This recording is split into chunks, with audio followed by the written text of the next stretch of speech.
Sembuhkan pria tua kaya raya dengan pengobatan tradisionalnya. Pemuda miskin kini menjadi pemegang saham perusahaan tersebut karena imbalan. Halo semuanya, selamat datang di channel Jejak Inspirasi. Semoga kalian dalam keadaan sehat dan bahagia ya. Sebelum masuk ke ceritanya jangan lupa absen kalian dari mana saja ya. Klik tombol subscribe agar tidak ketinggalan cerita menarik selanjutnya. Fajar masih berselimut kabut tipis ketika Yogi membuka pintu gubuk kayunya yang reot. Angin pagi berdesir lembut menyusuri daun-daun pisang di pekarangan, membawa aroma tanah basah dan embun. Di pelataran, ayam-ayam kampungnya sudah berkotek-kotek mencari makan. Rutinitas ini tak pernah berubah sejak orang tuanya tiada 3 tahun silam. Ia berjalan menuju sepeta kebun di belakang rumah, warisan terberat sekaligus termahal dari mendiang ayahnya, Mbah Kardi, seorang tabib desa yang dihormati. Di sela-sela sayuran biasa, tumbuh subur tanaman-tanaman istimewa.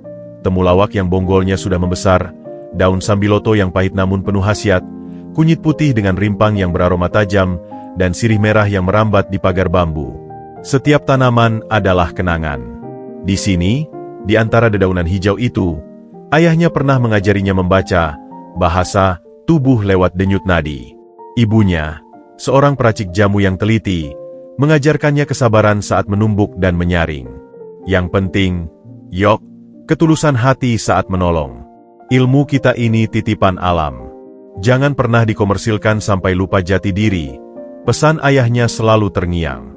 Yogi mengambil sebuah keranjang anyaman bambu yang sudah usang dan mulai memetik dengan hati-hati. Tangannya yang berbentuk, tangan pemijat yang terampil, bergerak lincah membedakan daun yang tua dan muda. Hari ini adalah hari pasar. Ia harus menyiapkan jamu gendong dan bahan-bahan untuk pijat urat. Hidupnya sangat sederhana. Hasil jualan jamu dan pijat cukup untuk makan, membeli buku bekas tentang anatomi dan tanaman obat, serta menyisihkan sedikit untuk disumbangkan ke panti asuhan, tempat yang membuatnya selalu ingat bahwa di luar sana masih banyak yang lebih kekurangan. Setelah memetik, ia duduk di balai-balai bambu di teras. Dengan lesung dan alu batu peninggalan ibunya, ia mulai menumbuk kunyit dan temulawak. Suara tek, tek, tek, berirama memecah kesunyian pagi. Pikiran Yogi melayang. Ia memimpikan bisa melanjutkan pendidikan formal tentang pengobatan herbal, atau punya klinik kecil yang bisa membantu lebih banyak orang. Tapi mimpi itu ia pendam dalam-dalam. Realitas hari ini adalah memastikan ia punya nasi untuk makan siang dan bisa membayar listrik. Saat ia sedang menuangkan ramuan yang sudah disaring ke dalam botol-botol kaca bekas, langkah terburu-buru terdengar mendekat. Yogi! Teriak Bu Lurah, tetangganya yang baik hati, sambil terengah-engah. Wajahnya penuh dengan ekspresi campur aduk antara khawatir dan harapan. Yogi langsung berdiri. Ada apa, Bu Lurah? Kenapa pagi-pagi begini? Bu Lurah menarik napas panjang. Matanya menatap Yogi penuh makna. Ini tentang majikan lamaku, Yo. Dulu, waktu aku jadi asisten rumah tangga di keluarga itu, mereka baik. Sekarang, kepala keluarganya, Pak Suroto, orang besar pemilik pabrik obat, dia sakit parah sekali. Yogi mengangguk pelan, belum paham maksudnya. Dokter-dokter di rumah sakit mewah sudah banyak yang mencoba, tapi kondisinya malah makin lemah. Obat kimiawinya, katanya, efek sampingnya kuat. Dia menderita sekali, Yo. Suara Bu Lurah bergetar. Aku ingat, dulu waktu suamiku sakit keras, orang tuamu yang menyembuhkan dengan jamu dan pijatnya. Aku sudah berani mencarikan namamu ke keluarga itu. Yogi terkesiap. Jantungnya berdebar kencang. Saya, Bu? Tapi itu kan orang kaya. Punya dokter spesialis. Apa mungkin mereka mau percaya sama orang seperti saya? Mereka sudah hampir putus asa, Yo. Dan Ibu Ani, istri Pak Suroto, orangnya baik. Dia yang mau mendengarkan usulku. Mereka butuh pertolongan. Maukah kau mencoba?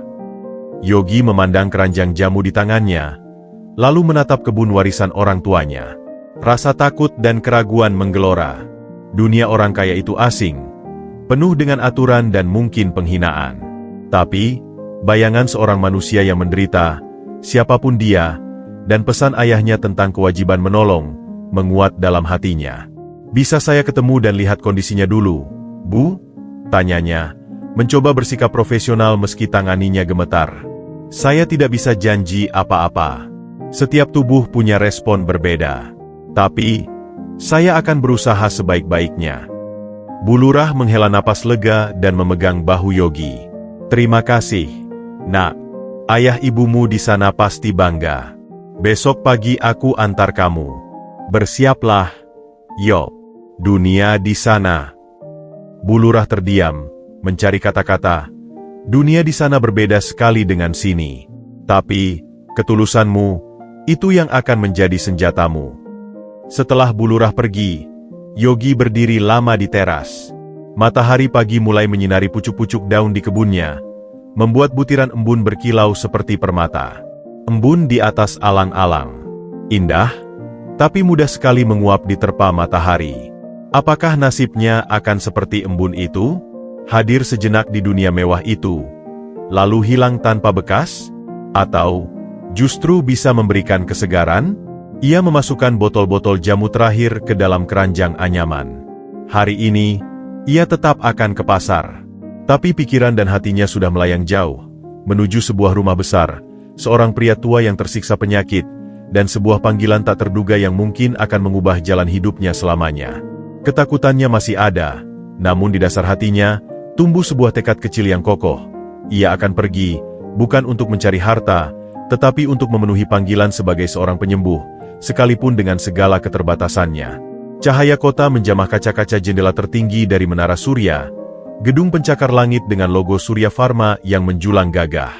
Namun, di dalam suite rumah sakit pribadi berlantai marmer di lantai 40 itu, tidak ada kemewahan yang mampu menembus kabut kepedihan yang menyelimuti satu tempat tidur. Di sana, terbaring Pak Suroto. Tubuhnya yang dulu tegap, kini terlihat menyusut di bawah selimut sutra. Tangannya, yang biasa dengan tegas menandatangani kontrak miliaran dan mengarahkan rapat, kini gemetar tak terkendali. Rasa sakit itu seperti aliran listrik statis yang tak henti-hentinya menyambar dari ujung kaki, naik perlahan, menusuk tulang dan saraf. Sebuah rasa sakit yang membosankan, tajam, dan menjengkelkan sekaligus. Dokter menyebutnya neuropati perifer idiopatik langka, kata-kata medis yang ia rasa hanya menjadi label mewah untuk penderitaannya yang tak terperikan. Obat baru dari Swiss ini, Pak Suroto, harusnya bisa menahan perkembangan. Tapi efek sampingnya. Kata Dr. Ardian, dokter pribadi keluarga yang selalu rapi dengan jas labnya, dengan suara datar. Efek samping, ucap Pak Suroto pelan, suaranya parau. Ia baru saja muntah di pagi buta ini, isi perutnya yang hampir kosong memberontak melawan koktail kimia yang dimasukkan ke dalam tubuhnya. Kepalanya berdenyut-denyut. Dunia di sekelilingnya kadang terasa seperti bergoyang. Kejantanan dan kendali yang menjadi ciri khasnya selama puluhan tahun, menguap begitu saja. Ia merasa seperti kapal yang lambungnya bocor, perlahan tapi pasti tenggelam, dikelilingi awak kapal yang hanya bisa menatap dengan pandangan kasihan atau, yang lebih sering, kepentingan terselubung. Pintu suite terbuka. Bayu, putra satu-satunya, masuk. Penampilannya sempurna. Setelan jas potongan Italia, rambut tersisir rapi, membawa sedikit aroma parfum mahal. Di tangannya, bukan bunga atau buah, melainkan sebuah tablet yang menyala dengan presentasi grafik. Ayah, saya perlu tanda tangan untuk akuisisi pabrik di Surabaya ini. Semua sudah disiapkan tim hukum. Harga sedang bagus, kata Bayu tanpa basa-basi, mendekati tempat tidur. Matanya menyapu tubuh ayahnya yang lemah. Namun fokusnya tetap pada dokumen digital di tangannya. Pak Suroto menatap putranya. Di balik wajah tampan itu, ia melihat cerminan dirinya di masa muda. Ambisius, haus pencapaian, melihat segala sesuatu, bahkan hubungan, sebagai transaksi. Tapi dulu, ia masih punya waktu untuk mendengarkan ibunya yang sudah tua. Bayu, sepertinya waktu adalah mata uang yang terlalu berharga untuk dihabiskan di sisi tempat tidur orang sakit. Bayu, ayah sedang tidak enak badan. Bisa ini nanti? Suara Pak Suroto lemah. Justru karena ayah tidak enak badan, kita harus pastikan perusahaan stabil. Ayah, bantah Bayu dengan logika yang dingin. Ini untuk kebaikan kita semua. Biar saya yang urus. Ayah cukup setujui. Sejenak, kemarahan yang tumpul menyala di dada Pak Suroto. Ia ingin berteriak, ingin melempar tablet itu, ingin mengingatkan anaknya bahwa ada hal lebih penting dari laba dan ekspansi. Tapi kelemahannya mengalahkan semuanya. Tangannya yang gemetar diangkat dengan susah payah. Jarinya menyentuh layar untuk memberikan tanda tangan elektronisnya yang tak lagi tegas. Sebuah keputusan bisnis penting, disetujui dalam kondisi setengah sadar, di antara rasa mual dan nyeri. Bagus. Semoga ayah lekas sembuh, ucap Bayu, sudah berbalik dan berjalan menuju pintu. Perhatiannya sudah kembali ke tablet, mungkin ke email atau notifikasi berikutnya. Pintu tertutup, meninggalkan keheningan yang lebih pekat dari sebelumnya. Pak Suroto menatap langit-langit putih. Isolasinya sempurna. Dilindungi dari dunia, tapi juga terpenjara. Staf-staf medis datang silih berganti, memeriksa monitor, menyuntikkan obat, dengan wajah profesional yang tak tersentuh. Mereka melihatnya sebagai kasus yang menarik, sebagai pasien VIP, bukan sebagai Suroto, manusia yang takut, kesepian, dan mulai mempertanyakan segala pencapaian hidupnya. Di luar jendela, kota hidup dan bernafas. Mobil-mobil seperti kumbang lampu. Manusia-manusia sibuk mengejar sesuatu. Ia telah menjadi raja dari kerajaan bisnis itu. Tapi singgasananya kini adalah tempat tidur rumah sakit. Dan mahkotanya adalah seonggok rasa sakit yang tak kasat mata. Dia teringat masa kecilnya di kampung, berlari di sawah tanpa alas kaki, memetik jambu di pinggir kali. Kesehatan adalah sesuatu yang dianggap given, sebuah anugerah yang tidak disyukuri. Kini, dengan segala kekayaannya, ia tak bisa membeli 10 menit saja tanpa rasa sakit itu. Ia tak bisa membeli kehadiran tulus seorang anak yang datang hanya karena ingin menemaninya, bukan karena ingin tanda tangan. Air mata panas menggenang di sudut matanya, tetapi tidak jatuh. Harga dirinya yang tersisa masih melarangnya. Di dalam keputusasaan yang paling dalam, sebuah pikiran liar muncul. Bagaimana jika ia mencoba cara lain? Bagaimana jika obat dari dokter-dokter berjas putih dan peralatan canggih ini bukanlah satu-satunya jawaban? Tapi kemana lagi harus berpaling? Ia tidak tahu bahwa di pinggiran kota, seorang pemuda miskin bernama Yogi baru saja menyelesaikan jamu gendongnya, dan bahwa nasib sedang merajut benang yang akan mempertemukan dua dunia yang terpisah bagai langit dan bumi. Di tengah kesendiriannya yang menusuk, Pak Suroto hanya bisa berdoa dalam hati, bukan untuk tambahan kekayaan, bukan untuk ekspansi bisnis, melainkan untuk satu hal yang paling sederhana dan paling mahal, sebuah kesempatan untuk merasakan sehat lagi, untuk bisa berdiri tegak tanpa bantuan, dan mungkin, untuk menemukan kembali secuil makna di balik semua gemerlap yang telah ia bangun. Matahari sudah condong ke barat ketika Yogi kembali dari pasar. Keranjang anyamannya kosong kecuali beberapa uang kertas receh dan sekeping logam yang ia simpan rapi di saku celana. Perutnya keroncongan, namun ia memutuskan untuk memasak nasi dan sayur sederhana dulu sebelum memikirkan hal lain. Pikiran tentang tawaran Bu Lurah masih berkecamuk di benaknya, bagai dedaunan yang diterpa angin. Ia sedang menanak nasi di dapur kayunya yang sederhana, ketika langkah lagu itu kembali terdengar. Bu Lurah berdiri di pintu, wajahnya terlihat lebih lelah dibandingkan pagi tadi, namun matanya masih memancarkan harapan yang sama. "Sudah pulang, Yok?" sapa Bu Lurah, langsung duduk di bangku kayu di teras. "Sudah, Bu," jawab Yogi, keluar membawa 2 gelas teh tawar hangat. Ia duduk di depan Bu Lurah. Suasana hening sejenak, hanya diisi oleh bunyi jangkrik yang mulai bersahutan. "Gimana, Yok? Sudah dipikirkan?" tanya Bu Lurah langsung ke pokok permasalahan. Yogi menarik napas dalam. "Saya pikir-pikir siang tadi, Bu. Saya takut. Bukan takut tidak bisa, tapi takut salah tangkap. Ini kan orang kaya, Bu. Punya segalanya. Apa ia mau diperiksa sama orang seperti saya?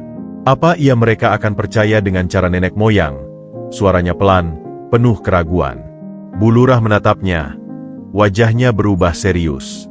"Yok, dengar cerita Bu dulu ya." Ia menyesap teh hangatnya. Waktu itu, suami Bu, Pak Darmo, sakit keras. Dokter di puskesmas sudah angkat tangan. Perutnya bengkak, kuning semua badannya. Mau dibawa ke rumah sakit kota, tidak ada biaya.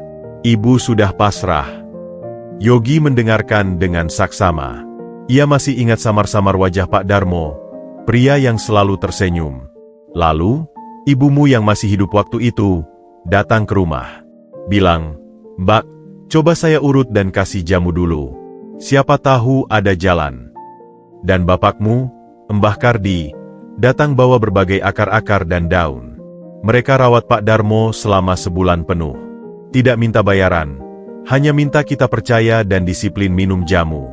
Dan ajaib, yok, pelan-pelan suami Bu sembuh. Sampai sekarang masih sehat walafiat. Mata Bu Lurah berkaca-kaca. Itu hutang budi yang tidak bisa Bu bayar. Kebaikan orang tuamu itu yang Bu pegang sampai sekarang. Makanya, ketika Bu lihat Ibu Ani, istri Pak Suroto, menangis di kamar karena suaminya menderita, Bu ingat masa lalu. Bu ingat ilmu orang tuamu. Dan Bu ingat kamu. Yogi merasa dadanya sesak. Cerita itu selalu membuatnya bangga sekaligus berat. Warisan itu bukan hanya tanaman dan keterampilan, tapi juga amanah. Tapi mereka kaya raya, Bu. Pasti punya syarat-syarat yang rumit. Bantah Yogi lemah. Iya, mereka kaya. Tapi sakit tidak pandang kaya atau miskin, Yok. Dan keputusasaan itu sama rasanya, di istana atau di gubuk. Bu Lurah meletakkan gelasnya. Ibu Ani ini orangnya baik, tidak sombong. Dulu waktu Bu kerja di sana, dia selalu perlakukan Bu dengan hormat. Dia yang sekarang sedang berjuang melawan keluarganya sendiri yang tidak percaya pengobatan selain dokter barat. Melawan keluarganya sendiri. Ya, anaknya, Mas Bayu, dan juga dokter pribadinya, tidak setuju. Tapi Ibu Ani bilang, dia tidak tega lihat suaminya makin hari makin tenggelam oleh obat-obatan yang efek sampingnya hampir membunuhnya pelan-pelan. Dia mau mencoba cara lain. Dan dia percaya pada cerita Bu tentang orang tuamu.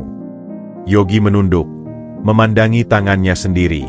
Tangan yang telah memijat puluhan, mungkin ratusan orang. Tangan yang telah meracik jamu untuk ibu hamil, orang tua rematik, anak-anak yang kurang nafsu makan. Apakah tangan ini layak untuk menyentuh seorang konglomerat? Kalau saya mau mencoba, Bu, apa yang harus saya lakukan? Saya tidak punya sertifikat, tidak punya gelar. Kamu punya ilmu yang nyata, Yok. Itu lebih dari sertifikat. Kamu punya ketulusan. Itu yang tidak bisa dibeli. Bu Lurah bersandar. Besok pagi, Bu akan antar kamu ke rumah mereka. Kamu akan ketemu Ibu Ani. Lihat kondisi Pak Suroto. Tidak perlu janji muluk-muluk. Cukup katakan apa yang kamu lihat, dan apa yang bisa atau tidak bisa kamu lakukan. Tapi, kalau mereka menuntut jaminan kesembuhan, katakan yang sejujurnya. Tidak ada tabib atau dokter yang bisa menjamin kesembuhan mutlak. Yang bisa kamu janjikan adalah usahamu yang terbaik, dengan segenap ilmu dan hatimu. Yogi terdiam lama. Angin malam mulai berhembus, membawa hawa dingin. Dia melihat ke arah kebunnya yang mulai diselimuti kegelapan. Bayangan orang tuanya seakan hadir di antara gemericik air di pancuran kecil. Untuk menolong, Yok. Itu tujuan kita. Akhirnya, ia mengangkat kepala. Ada tekad baru yang mengkristal di matanya, meski campur dengan sisa keraguan. Baik, Bu. Saya akan coba. Dengan syarat, ucapnya tegas. Syarat apa, Nak? Saya harus diberikan kepercayaan penuh untuk meracik jamu di sini, di rumah saya, dengan bahan dari kebun saya atau yang saya pilih sendiri. Saya tidak mau ada yang mengawasi atau mencampuri prosesnya. Dan saat perawatan, saya minta tidak diganggu. Saya akan lakukan sesuai diagnosis saya, bukan perintah mereka. Bu Lurah mengangguk pelan. Paham. Itu syarat yang bijak. Bu akan sampaikan ke Ibu Ani. Bu yakin dia akan setuju. Dan satu lagi, Bu, tambah Yogi, suaranya mantap. Saya tidak akan mematok harga. Biarkan mereka yang memberi, sesuai dengan kemampuan dan keikhlasan mereka. Seperti yang orang tua saya ajarkan. Bu Lurah tersenyum, sebuah senyum yang penuh keharuan dan kebanggaan. Seperti benar-benar buah jatuh tidak jauh dari pohonnya. Baik, Nak, persiapkan dirimu. Besok, kamu akan memasuki dunia yang berbeda. Tapi jangan lupa, dimanapun kamu berada, kamu adalah Yogi, anak dari Mbah Kardi dan Mbah Surti, pewaris ilmu yang mulia. Setelah Bu Lurah pergi, Yogi tidak langsung masuk. Ia duduk di teras, memandangi bintang-bintang yang mulai bertaburan. Jantungnya berdebar-debar, namun anehnya, ada ketenangan yang merasuk. Ia merasa seperti sedang dipersiapkan untuk sesuatu yang besar, sebuah tugas yang mungkin telah ditakdirkan. Ia pun berdoa, memohon bimbingan dari orang tuanya dan kekuatan dari Yang Maha Kuasa. Esok hari, ia akan melangkah. Bukan sebagai Yogi si penjual jamu keliling, tetapi sebagai Yogi, seorang tabib muda yang akan membawa warisan leluhurnya menghadapi ujian terbesarnya. Di kejauhan, lampu-lampu kota tempat Pak Suroto terbaring berkelap-kelip, bagai mengisyaratkan sebuah pertemuan yang akan mengubah takdir kedua belah pihak. Senin pagi itu, Yogi berdiri di depan gerbang besi tinggi berukir yang seakan menyembunyikan sebuah dunia lain. Di baliknya, terhampar taman yang terawat sempurna, dengan air mancur berdansa di tengahnya, dan di ujung jalan beraspal halus, berdiam sebuah rumah besar bergaya modern minimalis, seluruhnya dilapisi kaca dan marmer. Gedung itu tak seperti rumah, lebih menyerupai benteng yang dingin dan angkuh. Bu Lurah, yang mengenakan kebaya terbaiknya, menekan tombol interkom. Suara penjaga keamanan yang impersonal menyapa. Setelah menyebut nama Ibu Ani, gerbang itu bergerak perlahan dengan desis halus, membuka jalan bagi mereka. Yogi merasa langkahnya terasa berat, seolah-olah udara di dalam lingkungan ini lebih padat. Tenang, Yo. Tarik napas dalam-dalam, bisik Bu Lurah sambil memegangi lengan Yogi yang tegang. Mereka disambut oleh seorang asisten rumah tangga yang serba putih dan sunyi, yang mengantar mereka melalui lobi luas dengan langit-langit setinggi 3 lantai. Karya seni abstrak menghiasi dinding, tetapi Yogi tidak punya waktu untuk mengagumi. Di ruang tamu yang luas dengan sofa kulit berwarna krem, seorang wanita paruh baya dengan wajah lelah namun masih terlihat anggun sudah menunggu. Ibu Ani. Dia segera berdiri dan menyambut Bu Lurah dengan pelukan hangat, sebelum menatap Yogi dengan pandangan yang mengamati, penuh harap, namun juga was-was. "Terima kasih sudah mau datang, Mas Yogi," ucap Ibu Ani, suaranya lembut namun tegas. "Ini adalah suami saya, Suroto." Dia menunjuk arah kursi roda di dekat jendela besar, di mana seorang pria tua dengan selimut di atas lututnya duduk membelakangi mereka, menatap keluar taman. Sebelum Yogi bisa menyapa atau Bu Lurah bisa memperkenalkannya lebih lanjut, langkah cepat terdengar dari balik tangga spiral marmer. "Apa ini, Ibu?" Bayu turun dengan langkah-langkah yang penuh kendali namun tegas. Matanya, yang mirip dengan ayahnya namun lebih tajam dan dingin, langsung mengevaluasi Yogi dari ujung kepala hingga ujung kaki. Ia melihat sepatu Yogi yang sederhana dan sudah usang, baju kemeja lengan panjang yang sedikit lusuh namun bersih, dan keranjang anyaman berisi botol-botol kaca serta beberapa ikatan daun yang dibawa Yogi. Ekspresi wajah Bayu berubah dari penasaran menjadi cemoohan yang hampir tidak tersembunyi. "Ibu, jangan-jangan ini yang Ibu maksud dengan pengobatan alternatif?" tanya Bayu, tidak lagi melihat Yogi, seolah-olah Yogi adalah barang yang tak pantas diperhatikan. "Iya, Bayu. Ini Mas Yogi, anak dari tabib yang dulu menolong keluarga Bu Lurah," jawab Ibu Ani, berusaha menjaga ketenangan. Bayu menyeringai, sebuah senyum tanpa kehangatan. "Ibu, ayah bukanlah kelinci percobaan untuk obat-obatan liar dari desa. Kita punya Dokter Ardian, dokter spesialis saraf terbaik yang bisa diundang dari Singapura sekalipun. Apa Ibu tidak berpikir rasional karena terlalu lelah?" Kata-kata itu seperti tamparan di udara. Yogi mengepalkan tangannya di samping badan, berusaha menahan rasa malu dan amarah yang mulai membara. Bu Lurah ingin membela, tetapi Ibu Ani lebih dulu bersuara, dengan nada yang lebih keras. "Dokter Ardian dan obat-obatan terbarunya justru membuat kondisi ayahmu semakin buruk. Bayu, kamu lihat sendiri, muntah-muntah, lemas, tidak bisa tidur. Ibu tidak mau hanya melihat dan menunggu. Kalau begitu kita cari dokter lain, Ibu." Bukan dukun," hardik Bayu, akhirnya melontarkan kata itu dengan sengaja. Matanya sekarang menatap langsung ke arah Yogi, penuh tantangan. Kata "dukun" itu menggantung di udara ruangan yang mewah itu, terasa kasar dan merendahkan. Yogi merasa pipinya panas. Namun, di tengah penghinaan itu, justru tekadnya mengeras. Ia mengingat pesan ayahnya, hadapi keraguan dengan pengetahuan, hadapi penghinaan dengan ketenangan. Dengan suara yang tenang, lebih tenang dari yang ia kira mampu, Yogi akhirnya berbicara. Saya bukan dukun, Pak. Saya membantu orang dengan pengobatan tradisional warisan keluarga. Saya tidak memaksakan kehendak. Dan Ibu Ani yang menghubungi saya. Bayu terkejut sejenak mendengar suara Yogi yang tenang namun jelas. Ia kemudian mendekat, menghadap Yogi langsung. Lalu, obat, apa yang akan kau berikan? Jamu dari daun-daun sembarangan? Pijat dengan minyak urut murahan? Apa sertifikatmu? Apa bukti ilmiahnya? Ilmu saya berasal dari pengalaman turun-temurun dan pengamatan langsung, Pak.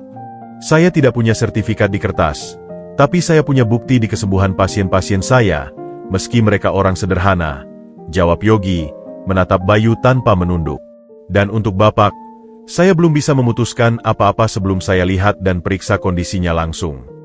Bayu hendak membantah lagi, namun suara parau dan lemah tiba-tiba terdengar dari arah kursi roda. Biarkan dia mendekat. Semua kepala menoleh ke arah Pak Suroto. Pria tua itu perlahan memutar kursi rodanya. Wajahnya pucat dan cekung, namun di balik mata yang lelah itu, ada secuil cahaya keingintahuan, atau mungkin sisa dari sifat keras kepala seorang pemimpin yang terbiasa mengambil keputusan. Ia telah mendengar semua keributan itu. Ayah, ini tidak perlu, Bayu protes. Saya bilang, biarkan dia mendekat, ucap Pak Suroto, kali ini dengan sisa-sisa wibawa yang masih tersisa. Suaranya seperti gesekan kertas pasir, namun nadanya tak terbantah. Bayu menghela napas kasar, mundur selangkah dengan wajah masam. Ibu Ani mengangguk lega pada Yogi.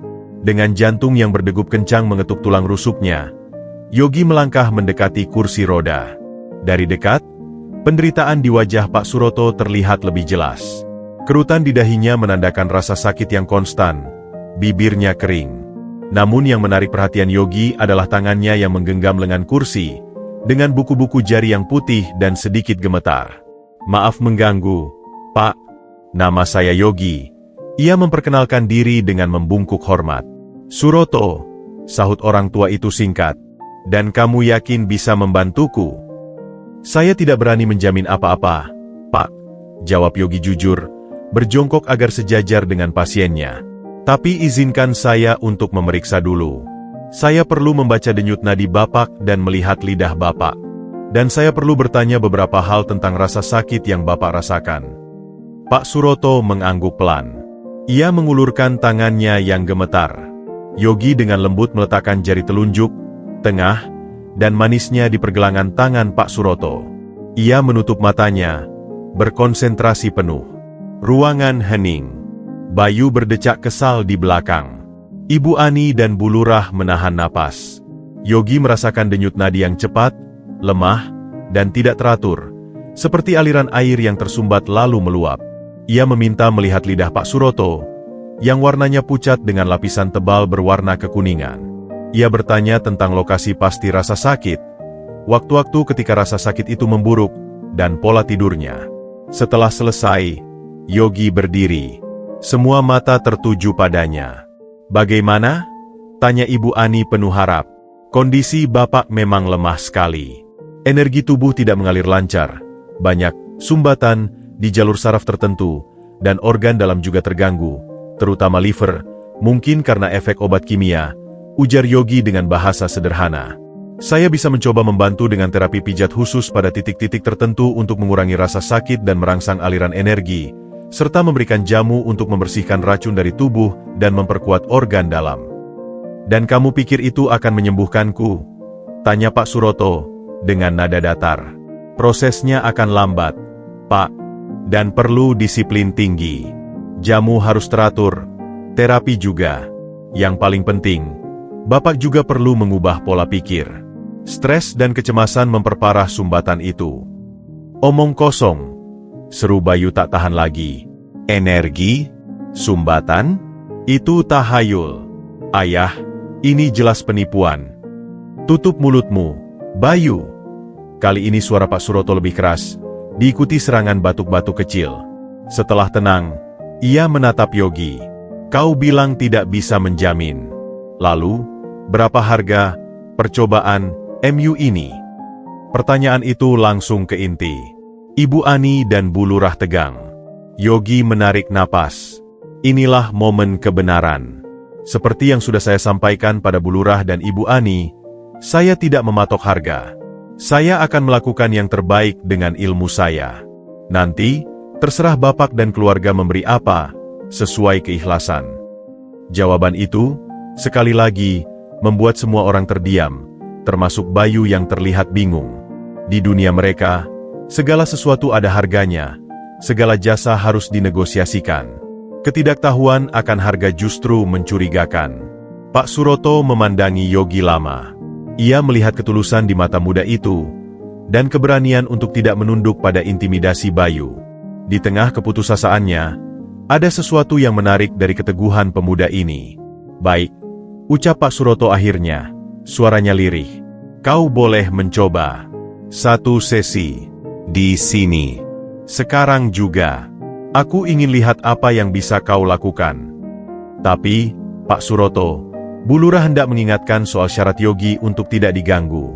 Ini rumah saya, potong Pak Suroto, dengan nada yang tak bisa diganggu-gugat. 1 sesi. Di depan kami semua. Jika aku merasa lebih baik, kita lanjutkan. Jika tidak, ia menatap Yogi, kau boleh pulang dan kita tidak akan berurusan lagi. Tekanan itu begitu besar. Yogi harus membuktikan diri bukan hanya pada pasien, tetapi juga pada keluarganya yang sinis, di tengah lingkungan asing yang tidak bersahabat. Ia menelan ludah, lalu mengangguk perlahan. Baik, Pak. Saya perlukan minyak kelapa murni dan handuk bersih. Saya akan mulai dengan pijat refleksi kaki untuk meredakan sakit yang menjalar. Perintahnya sederhana. Ibu Ani segera memerintahkan asisten rumah tangga. Bayu berdiri menyilangkan tangan di dada, dengan senyum kecut di bibirnya, siap menyaksikan, dan berharap untuk kegagalan pemuda kampung ini. Pertempuran pertama Yogi untuk mendapatkan kepercayaan dimulai, bukan di atas tempat tidur pasien, tetapi di arena pertunjukan yang penuh dengan penonton yang tidak ramah. Udara di ruang keluarga yang luas itu terasa kental, tercemar oleh aroma desinfektan dan sisa parfum mahal yang melekat pada Bayu. Kursi roda Pak Suroto telah dipindahkan ke area yang lebih terbuka, dekat dengan cahaya matahari pagi yang masuk melalui dinding kaca. Yogi berlutut di atas karpet Persia yang halus dan mahal, merasa seratnya yang lembut seperti sebuah kontras yang tak pantas bagi situasi tegang yang akan ia jalani. Seorang asisten rumah tangga membawakan mangkuk kecil berisi minyak kelapa murni dan handuk putih bersih yang masih hangat dari pemanas. Yogi berterima kasih dengan anggukan kecil. Tangannya, yang biasanya tak pernah gemetar saat memijat petani atau ibu-ibu tua di kampung, kini terasa dingin dan sedikit berkeringat. Ia menarik napas panjang, mengingat nasihat ayahnya. Ketika pikiranmu tenang, tenagamu akan mengalir lancar. Ketika hatimu fokus pada kesembuhan, tanganmu akan menemukan jalannya. Ingat, satu sentuhan yang salah dan ayah bisa kesakitan. Sela Bayu dari belakang kursi malasnya, tidak jauh dari sana. Kata-katanya bukan peringatan, melainkan lebih seperti ancaman terselubung. Yogi mengabaikannya. Ia menatap Pak Suroto. Ini mungkin akan terasa sakit di beberapa titik, Pak. Tapi sakitnya adalah tanda bahwa saraf di area itu sedang dibangunkan, dan ada sumbatan. Tolong beritahu saya jika tidak tertahankan. Pak Suroto hanya mengangguk singkat. Raut wajahnya pasrah namun masih penuh keraguan. Kaki kanannya, yang paling sering terserang rasa nyeri tajam, telah terbuka dari selimutnya. Kaki itu terlihat pucat, dengan otot yang sedikit mengecil dan pembuluh darah yang tampak jelas. Yogi menuangkan sedikit minyak kelapa ke telapak tangannya, menghangatkannya dengan menggosok-gosokkan kedua telapak tangan. Aroma alami minyak kelapa yang lembut mulai menyebar, sedikit mengusir aroma kimia di udara. Dengan hati-hati, ia memegang kaki Pak Suroto. Kulitnya terasa dingin dan kering. Ia memulai bukan dari titik yang paling sakit, melainkan dari pergelangan kaki, dengan tekanan lembut dan gerakan memutar untuk memanaskan area. Matanya tertutup separuh, berkonsentrasi penuh. Di ujung jarinya, ia bisa merasakan ketegangan yang luar biasa, seperti kabel-kabel yang ditarik terlalu kencang dan hampir putus. Di sini terasa bagaimana, Pak? Tanyanya pelan, sambil jempolnya mulai menekan lembut di sebuah titik di atas tumit. Biasa saja, jawab Pak Suroto singkat. Yogi perlahan bergerak atas, mengikuti jalur saraf yang ia pelajari dari ayahnya dan buku-buku anatomi bekasnya. Ketika jempolnya mencapai sebuah titik sekitar 3 jari di bawah lutut bagian luar, tekanan yang masih sama tiba-tiba membuat Pak Suroto mendengus keras. Ah! Semua orang di ruangan itu menegang. Ibu Ani langsung maju selangkah. Bayu mendongak, siap menyerang. Terlalu sakit, Pak? Tanya Yogi, melepaskan tekanannya tapi tidak melepaskan pegangannya. Lanjutkan, desis Pak Suroto melalui gigi yang agak terkunci. Tapi, pelan-pelan. Yogi mengangguk. Titik itu, menurut pengetahuannya, adalah titik yang berhubungan dengan saraf skiatik dan sering menjadi sumber rasa sakit menjalar. Rasa sakit yang tajam adalah pertanda bahwa area itu memang bermasalah parah. Dengan tekanan yang lebih halus namun tetap dalam, ia mulai memijat secara melingkar di titik itu, seperti mencoba melonggarkan simpul yang sangat kencang.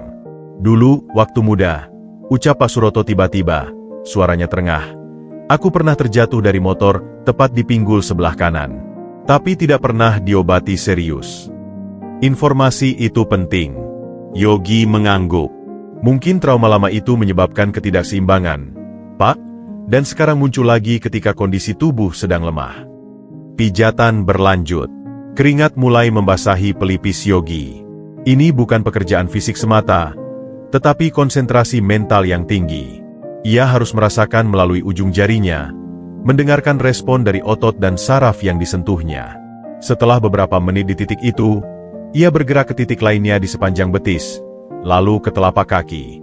Setiap kali menemui titik yang sangat kencang atau sensitif, Pak Suroto mengerang, tetapi selalu memberi isyarat untuk terus melanjutkan. Suasana di ruangan berubah perlahan.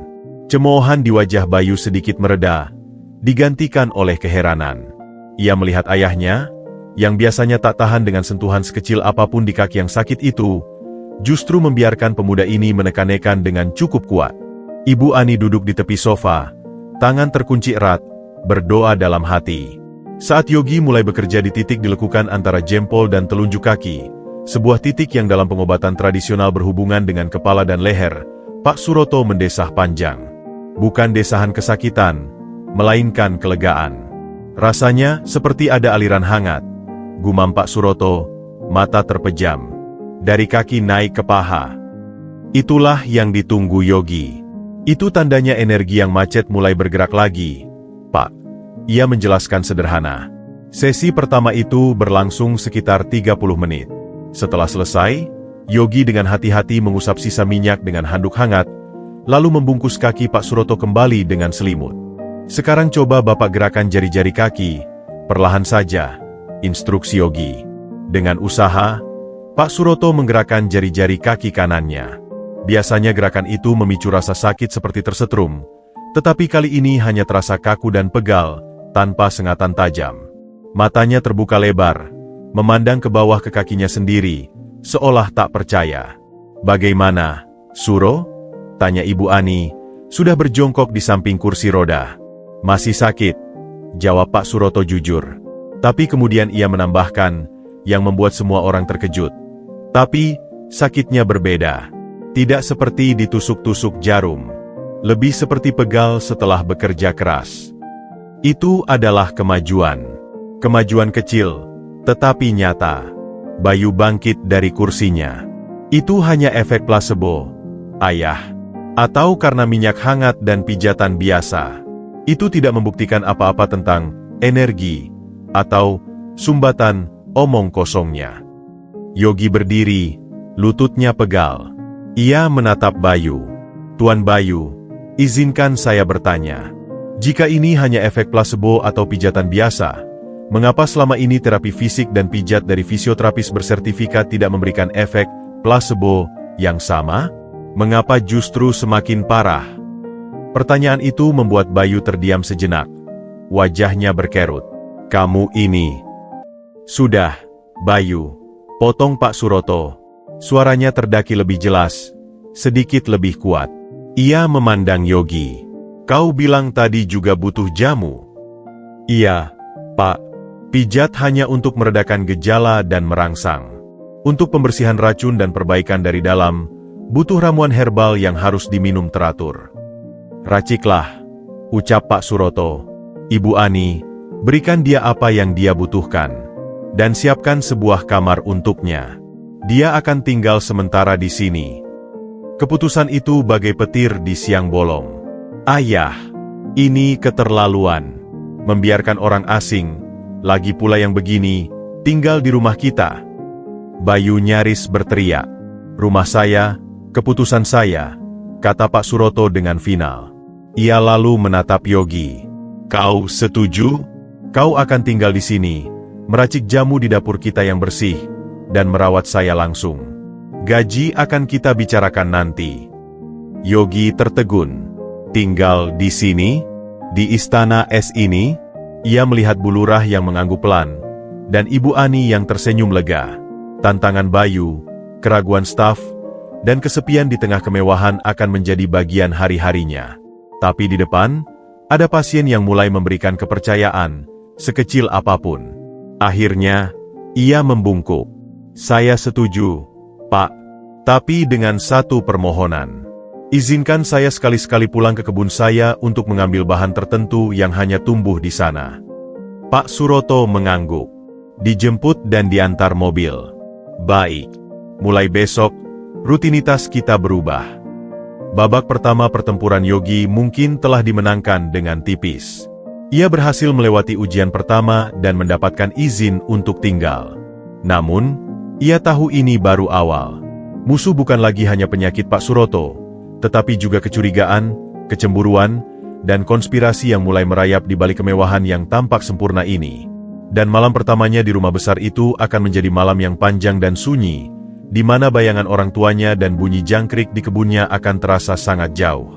Malam pertama Yogi di rumah Suroto berlalu dalam keheningan yang menggelisahkan.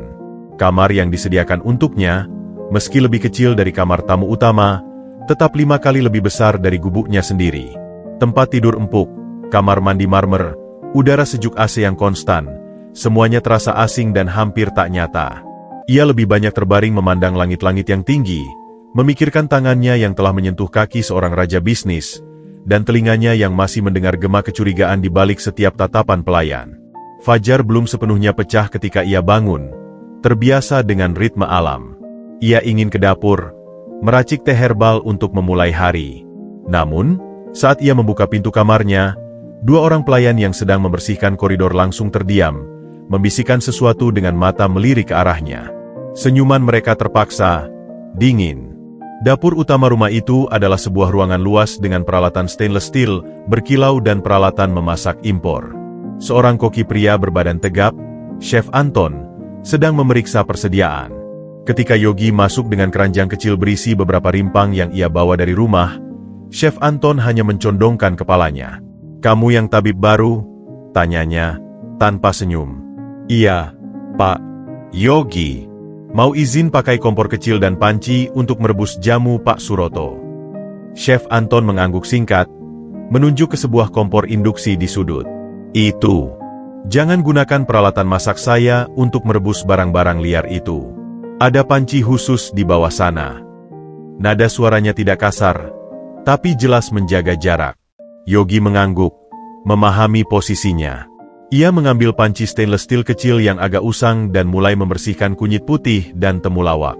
Saat ia sedang memotong-motong rimpang dengan pisau dapur biasa, seorang pelayan wanita berusia sekitar 40-an, dengan wajah ramah namun mata yang cerdik, mendekat. "Mas Yogi, ya? Saya Marni. Saya yang biasanya mengantar makanan ke kamar Pak Suroto," ujarnya sambil tersenyum. Senyumannya lebih hangat daripada yang lain. "Ya, Bu." "Iya," jawab Yogi hati-hati. "Hebat. Ya, bisa menolong Pak Suroto."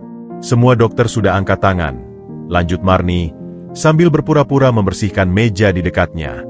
"Racikan jamunya pakai apa saja. Nih, aman, kan? Soalnya kan kondisi Pak Suroto sedang sensitif." Pertanyaannya terdengar wajar, namun ada nuansa pengujian di dalamnya. Yogi tersenyum tipis. "Aman, Bu. Cuma rempah-rempah biasa. Kunyit, temulawak, sedikit sambiloto. Semua sudah biasa saya gunakan." "Oh, bagus. Hati-hati saja, Mas." Di rumah besar begini, banyak yang iri lihat orang baru dapat kepercayaan langsung dari majikan. Bisik Marni tiba-tiba, sebelum berbalik dan pergi meninggalkan dapur. Peringatan itu menggantung. Yogi merasa sedikit ngeri. Ia menyelesaikan perebusan jamu, menuangkannya ke dalam termos keramik khusus yang disediakan Ibu Ani. Saat ia hendak membawa termos itu keluar, Chef Anton tiba-tiba berkata tanpa menoleh, "Dokter Ardian telepon tadi pagi. Dia tanya siapa kamu dan apa yang kamu berikan pada Pak Suroto." Jantung Yogi berdebar. Lalu, "Saya bilang saya tidak tahu." Tapi dia tidak puas. Chef Anton akhirnya menoleh. Tatapannya berat. "Hati-hati dengan dokter itu. Dia punya reputasi untuk dijaga. Dan dia dekat dengan Mas Bayu." Terima kasih Yogi pada Chef Anton tercekat di tenggorokan. Ia hanya mengangguk hikmat sebelum membawa termos itu pergi. Jalan menuju kamar Pak Suroto terasa semakin panjang. Setiap sudut seolah menyembunyikan mata yang mengamati. Di ruang kerjanya yang mewah di lantai atas, Bayu sedang menelepon dengan suara rendah. "Ya, dokter. Dia sudah mulai memberi jamu godokan dan pijat kemarin. Ayah bilang ada perbedaan. Perbedaan subjektif, Bayu. Bisa jadi sugesti. Kita perlu data objektif." Suara Dr. Ardian di seberang telepon terdengar dingin dan analitis. Tapi yang jelas, kehadirannya mengganggu protokol pengobatan kita. Dan mengancam kredibilitas saya.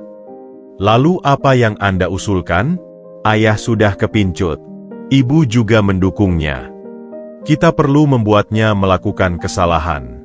Atau, membuat sesuatu tampak seperti kesalahannya," bisik Dr. Ardian. "Apakah kamu punya orang di dalam rumah yang bisa diajak kerja sama?" Bayu berpikir. Matanya jatuh pada selembar foto lama di mejanya, di mana Marni, si pelayan, sedang berdiri di belakangnya dengan setia saat ia masih kecil. Marni selalu dekat dengan keluarganya, dan lebih penting, Marni memiliki adik yang biaya kuliahnya di Fakultas Kedokteran kerap ditanggung oleh Bayu secara diam-diam. "Saya punya seseorang," gumam Bayu. "Tapi harus halus. Ayah tidak boleh curiga." "Tentu. Sesuatu yang sederhana. Sesuatu yang bisa menyebabkan ketidaknyamanan gastrointestinal pada Pak Suroto. Muntah, diare. Itu akan langsung dikaitkan dengan jamu liar itu. Cukup satu kali insiden, kepercayaan Pak Suroto akan runtuh. Jamunya selalu dia racik sendiri dan diawasi langsung oleh ibu atau dirinya. Maka kita harus menyusupkan bahan itu setelah jamu jadi, sebelum diberikan. Saat perjalanan dari dapur ke kamar, misalnya. Atau saat disimpan sebentar. Itu adalah pekerjaan untuk orang dalammu." Bayu menutup mata, merasa sedikit konflik. Tapi kemudian ia mengingat saham perusahaan, kendali, dan rasa tidak suka pada sosok Yogi yang terlalu tenang dan percaya diri itu. "Saya akan atur. Saya akan mengirimkan sesuatu. Obat pencahar kuat yang tidak berwarna dan tidak berasa. Larutkan dalam cairan panas. Efeknya akan cepat." "Baik." Saat Bayu menutup telepon, ada ketukan di pintu. Marni masuk membawa nampan berisi kopi. "Terima kasih, Marni." "Tutup pintunya," ucap Bayu. Marni menuruti. Wajahnya menunjukkan ia tahu ini bukan sekadar pengantaran kopi biasa. "Marni, kamu tahu pemuda baru itu, Yogi?" "Tahu, Mas Bayu." "Ramasih. Tapi, ya, kita semua khawatir dengan pengobatan aneh-anehnya." "Kekhawatiranmu beralasan. Ayah saya semakin lemah.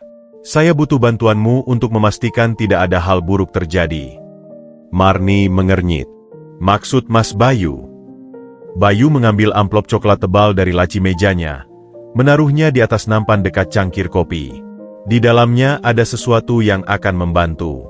Saya hanya perlu kamu, suatu saat nanti ketika tidak ada orang lain, menambahkan isi sachet di dalamnya ke dalam jamu Yogi sebelum diberikan pada ayah. Hanya sekali. Untuk menguji kekuatan jamunya. Jika jamunya benar-benar baik, tidak akan terjadi apa-apa. Jika tidak..." Bayu tidak menyelesaikan kalimatnya. "Adikmu di Fakultas Kedokteran, semester akhir, ya? Biaya skripsinya pasti besar." Marni memandangi amplop itu, Lalu pada wajah Bayu, dilema membelitnya. Di satu sisi, loyalitas pada keluarga yang telah membesarkannya. Di sisi lain, masa depan adiknya, dan desakan majikan muda yang memiliki kuasa penuh atas hidupnya di rumah ini. Tangannya gemetar saat ia akhirnya mengambil amplop itu, menyembunyikannya cepat di saku apronnya. Saya akan lihat kesempatannya, Mas Bayu. Bagus. Jangan sampai ketahuan. Marni pergi dengan langkah gontai. Bayu meminum kopinya, rasa bersalah yang kecil segera tenggelam oleh keyakinan bahwa ini untuk kebaikan ayahnya, dan tentu saja, untuk masa depannya sendiri. Yogi, yang tidak tahu apa-apa tentang konspirasi yang sedang dirajut, fokus pada rutinitas paginya. Ia memberikan jamu pada Pak Suroto, yang meminumnya dengan wajah masam namun patuh. Kemudian ia melakukan sesi pijat singkat di tangan dan lengan. Pagi itu, Pak Suroto mengaku bisa merasakan jari-jari tangannya lebih hangat. Kau akan menemui banyak rintangan di sini, Nak. Ucap Pak Suroto tiba-tiba saat Yogi sedang membereskan alatnya. Bukan hanya penyakitku. Yogi menatapnya. Saya sadar, Pak. Mereka menginginkan status quo. Mereka nyaman dengan aku yang sakit dan tergantung. Kau membawa angin perubahan, dan angin perubahan selalu ditakuti. Pak Suroto menarik napas. Jaga dirimu, dan jaga jamumu. Peringatan itu langsung dari sumbernya. Yogi mengangguk. Rasa waspada di hatinya menguat. Saat ia keluar dari kamar, ia berpapasan dengan Marni yang sedang masuk untuk membereskan kamar. Marni menghindari kontak mata, berjalan cepat. Di koridor, Bayu lewat. Ia sama sekali tidak memandang Yogi, seolah-olah Yogi adalah sebuah barang yang tak terlihat. Namun, ada senyuman tipis yang mengendap di sudut bibirnya. Sebuah senyuman kepuasan yang membuat darah Yogi mengalir lebih dingin. Jebakan telah dipasang. Permainan kucing dan tikus dimulai. Dan Yogi, dengan hanya bermodalkan ketulusan dan ilmu warisannya, harus berjalan di atas lapangan ranjau yang ia tidak tahu di mana letaknya. Satu langkah salah, bukan hanya kepercayaan yang hilang, tetapi mungkin juga nyawa seorang pasien, dan masa depannya sendiri, akan melayang. Minggu-minggu berlalu dalam sebuah ritme baru yang rapuh di rumah Suroto. Yogi telah menetapkan jadwal yang ketat, pemberian jamu 3 kali sehari, pagi, siang, dan sebelum tidur, diselingi sesi pijat atau akupresur yang disesuaikan dengan kondisi Pak Suroto pada hari itu. Awalnya, perubahan hampir tak terlihat. Namun, secara perlahan, bukti-bukti kecil mulai bermunculan, seperti tunas hijau pertama di tanah yang tandus. Suatu pagi, Ibu Ani menemui Yogi di dapur kecil yang kini sebagian disediakan khusus untuknya. Matanya berbinar. Mas Yogi, tadi malam, suami saya tidur nyenyak selama 5 jam berturut-turut. Tanpa obat tidur. Itu pertama kalinya dalam setahun terakhir. Yogi tersenyum, perasaan lega yang hangat mengaliri dadanya. Alhamdulillah, Bu. Itu tandanya sistem sarafnya mulai lebih rileks dan organ dalamnya mulai berfungsi lebih baik. Tanda-tanda lain pun muncul. Warna kulit Pak Suroto yang semula pucat kekuningan mulai menunjukkan semburat merah muda yang sehat. Gemetar di tangannya berkurang frekuensinya. Yang paling menggembirakan bagi Pak Suroto sendiri adalah ia mulai bisa menahan rasa sakit tanpa harus segera meminum obat pereda nyeri kimiawi. Rasa sakit itu belum hilang, tapi intensitasnya berkurang, berubah dari pisau yang menusuk menjadi tekanan tumpul yang bisa ia toleransi. Namun, penyembuhan yang lebih dalam terjadi di ruang yang tak terlihat. Sesi-sesi perawatan tak lagi sunyi. Pak Suroto, yang dulu hanya pasif menerima, mulai banyak bicara. Dulu, waktu pertama kali mendirikan Surya Pharma, saya hanya punya sebuah losmen kecil di pasar. Ceritanya suatu sore saat Yogi memijat titik-titik di punggung tangannya. Obat-obatan dasar saja. Saya sendiri yang jual, naik sepeda keliling kampung. Tidak pernah terbayang akan sebesar ini. Kenapa memilih bisnis obat, Pak? Tanya Yogi, tertarik. Awalnya ingin menolong. Ibu saya sakit-sakitan, obat mahal. Saya pikir, kenapa tidak buat sendiri yang lebih terjangkau? Pak Suroto menghela napas. Tapi semakin besar, semakin kompleks. Harus berhadapan dengan kompetitor, regulasi, investor yang hanya melihat angka. Lambat laun, Niat menolong itu tenggelam. Yogi mendengarkan dengan saksama. Ia bisa merasakan beban yang dipikul pria tua itu, beban yang mungkin ikut menjadi racun dalam tubuhnya. Sekarang, di sini, dengan pengobatan sederhanamu, saya merasa kembali diingatkan pada sesuatu. Lanjut Pak Suroto, suaranya terdengar jauh. Pada kesederhanaan, pada ketulusan. Hal-hal yang saya lupakan saat sibuk membangun menara gading ini. Percakapan seperti itu menjadi biasa. Kadang tentang bisnis, sering tentang penyesalan, tentang Bayu yang semakin menjauh, tentang kesepian di puncak. Yogi jarang memberi nasihat. Ia lebih banyak mendengar, sesekali mengangguk, atau mengajukan pertanyaan yang membuat Pak Suroto berefleksi. Hubungan mereka berkembang dari pasien dan tabib, menjadi semacam hubungan antara murid yang lebih tua dengan pendengar muda yang sabar. Ikatan ini tidak luput dari perhatian pihak lain. Ibu Ani, yang awalnya hanya berharap pada kesembuhan fisik suaminya, kini melihat cahaya yang kembali di mata Suroto. Cahaya yang bukan hanya berasal dari berkurangnya rasa sakit, tetapi juga dari kelegaan batin. Ia menjadi pendukung Yogi yang paling gigih, bahkan menegur pelayan yang kedapatan membisikkan hal-hal negatif tentang dukun kampung. Namun, di balik kemajuan itu, ancaman masih mengintai. Yogi semakin sering merasa ada yang tidak beres. Suatu siang, saat ia kembali ke dapur kecilnya setelah mengambil handuk bersih, ia melihat Marni sedang berdiri dekat kompor, seolah-olah sedang mengatur piring di rak. Tatapan manis cepat-cepat berpindah, dan ia segera pergi dengan alasan ada yang harus diambil. Yogi mendekati kompor. Termos keramik tempat jamu siang Pak Suroto masih tertutup rapat, tapi nalurinya berteriak sesuatu. Hati-hati, ia membuka termos itu, mencium aroma jamu yang familiar. Kunyit, temulawak, sedikit pahit sambiloto. Tidak ada yang aneh. Tapi ia tidak bisa mengabaikan kegelisahannya. Sejak saat itu, ia tidak pernah meninggalkan jamu yang sudah jadi tanpa pengawasan. Jika harus pergi, ia akan membawa termos itu, atau meminta Ibu Ani untuk langsung memberikannya pada Pak Suroto. Loyalitas juga datang dari arah yang tak terduga. Chef Anton, sang koki kepala, mulai bersikap lebih ramah. Suatu hari, ia menyodorkan sebungkus kecil kayu manis dan cengkeh berkualitas tinggi. Untuk jamunya, bisa bantu menghangatkan tubuh dari dalam, katanya singkat. Itu adalah bentuk penerimaan yang nyata dari salah satu orang kunci di rumah itu. Dr. Ardian masih sesekali menelepon, menanyakan perkembangan dengan nada yang penuh keraguan. Bayu, meski tetap dingin, mulai jarang mengomentari langsung perawatan Yogi.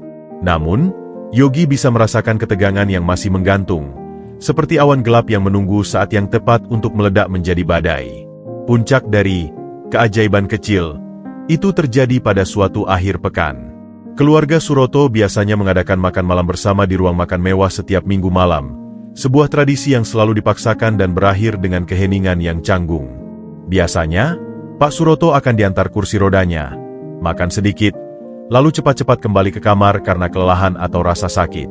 Malam itu, sesuatu yang berbeda terjadi. Setelah seminggu menunjukkan perkembangan yang stabil, Pak Suroto menyatakan ingin makan malam bersama, dengan berjalan. Ibu Ani terkejut sekaligus khawatir.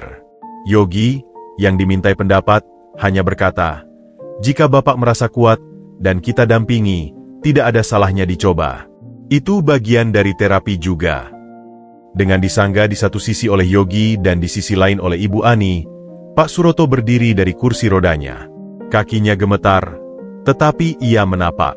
1 langkah, 2 langkah. Perlahan, ia berjalan menyusuri koridor menuju ruang makan. Wajahnya berkerut menahan sakit dan usaha, tetapi matanya berapi-api dengan tekad. Bayu, yang sudah duduk di meja makan, tertegun melihat ayahnya masuk dengan berjalan, bukan didorong kursi roda. Untuk pertama kalinya, ekspresi dinginnya retak, menunjukkan keheranan yang sejati. Makan malam itu mungkin makanan yang paling sederhana yang pernah disajikan di meja itu, sup bening dan bubur ayam sesuai saran Yogi agar mudah dicerna. Namun, bagi Pak Suroto, itu adalah sebuah kemenangan.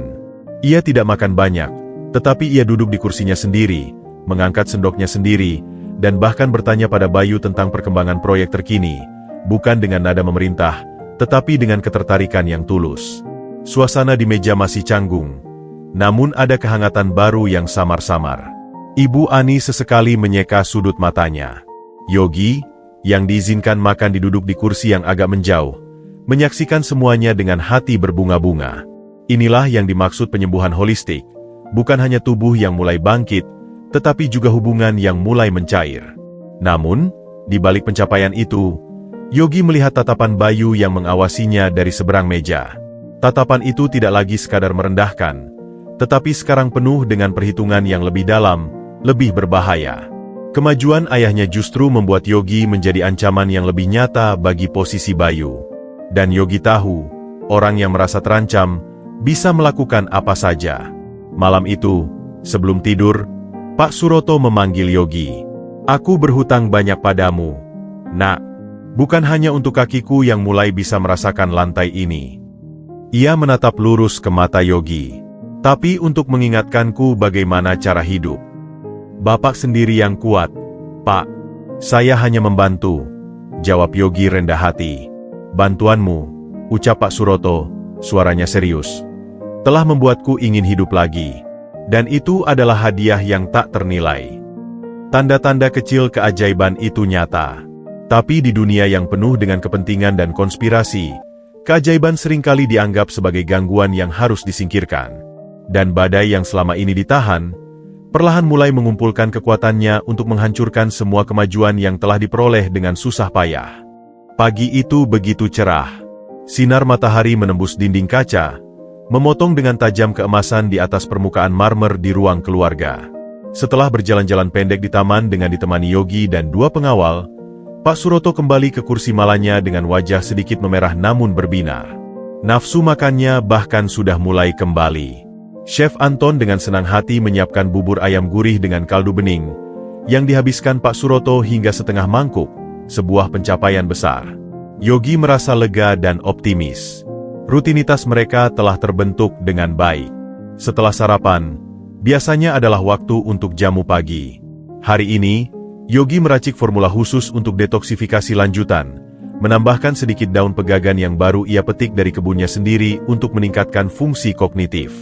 Seperti biasa, setelah jamu matang, ia menuangkannya ke dalam termos keramik putih bermotif biru yang selalu dipakai Pak Suroto. Ia baru saja menutup rapat termos itu ketika telepon genggamnya yang sederhana berdering. Itu Bu Lurah, melaporkan bahwa ada tetangga yang sakit parah dan memohon bantuan, meminta nasihat herbal darinya. Yogi berpikir sejenak. Ibu Ani sedang ada rapat virtual dengan yayasan sosialnya di ruang kerja. Chef Anton sibuk di pasar membeli bahan makanan. Pengawal ada di pos mereka.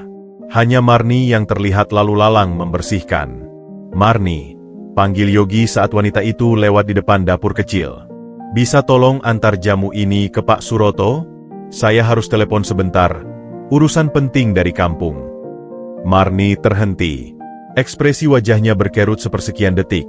Sebuah perasaan antara panik dan peluang, sebelum kembali netral. "Oh, iya, Mas Yogi. Bisa. Pak Suroto di ruang keluarga, kan?" "Iya. Terima kasih, Marni." Yogi menyerahkan termos itu. Hatinya sedikit ragu. Namun telepon Bu Lurah kembali berdering mendesak. Selain itu, Marni adalah pelayan lama yang dipercaya. Mungkin ia terlalu paranoid. "Pastikan langsung diberikan. Ya. Jangan sampai dingin," pesan Yogi sekali lagi sebelum menjawab telepon dan berjalan ke sudut yang lebih sunyi. Marni memegang termos itu. Tangannya dingin. Di saku apronnya, terselip sebuah sachet plastik bening berisi bubuk putih tanpa label yang diberikan Bayu padanya seminggu lalu. "Untuk menguji kekuatan jamunya," begitu kata Bayu. Tapi kata-kata Dr. Ardian di telepon, efeknya akan cepat, terngiang di telinganya. "Ini bukan pengujian. Ini sabotase." Ia melirik ke kanan-kiri. Kosong. Yogi sedang membelakangi, asyik berbicara di telepon. Suara langkah kaki dari kamar pembantu di ujung koridor. Ini saatnya. Atau tidak sama sekali. Dilema itu menyiksa. Di satu sisi, adiknya, masa depannya. Di sisi lain, Pak Suroto yang telah memperlakukannya dengan baik selama bertahun-tahun. Tangannya membuka sachet itu dengan gemetar. Isinya dituangkan ke dalam gelas saji yang ada di nampan. Kemudian, dengan gerakan cepat, ia membuka termos dan menuangkan jamu yang masih panas ke atas bubuk putih itu. Ia mengaduk cepat dengan sendok perak kecil.